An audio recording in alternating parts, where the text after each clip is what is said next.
Welcome to vomFASS Claremont presents Did You Know? Today's topic relates to whiskey. Many people ask us, what does the term single malt mean? That's a great question. There's actually various types of whiskey. Let's review. Starting with single malt, the easiest way to understand is to break the phrase down into two parts.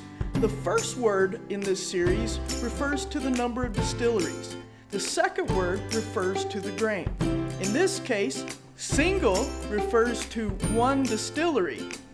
Malt refers to 100% malted barley. So single malt, one distillery, and the whiskey is 100% malted barley. The next type of whiskey is a blended malt. Once known as a vatted malt, this is one of the rarer types of whiskey.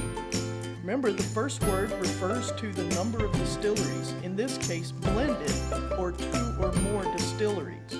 The malt still refers to 100% barley. In this case, it's basically one or more single malts that have been blended together. Our next whiskey that we'd like to talk about is a single grain whiskey. Remember, the first word refers to the number of distilleries, so single in this case, one distillery. The grain in this case refers to the use of corn, rye, wheat, or barley, but not malted barley as in the single malt. The next whiskey is a blended grain. From what we know, blended means multiple distilleries, so this one's going to come from multiple distilleries.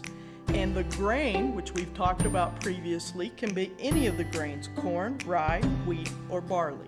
The last and final whiskey we're going to discuss is a blended whiskey. This is the most common of all whiskeys. Blended, as we now know, refers to multiple distilleries.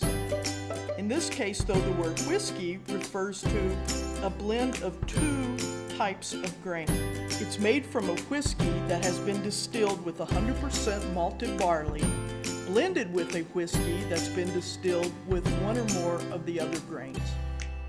vomFASS, oils, vinegars, liqueurs, spirits, and wines. Come in and taste a while. Be sure to follow us on Facebook and Instagram at vomFASS Claremont.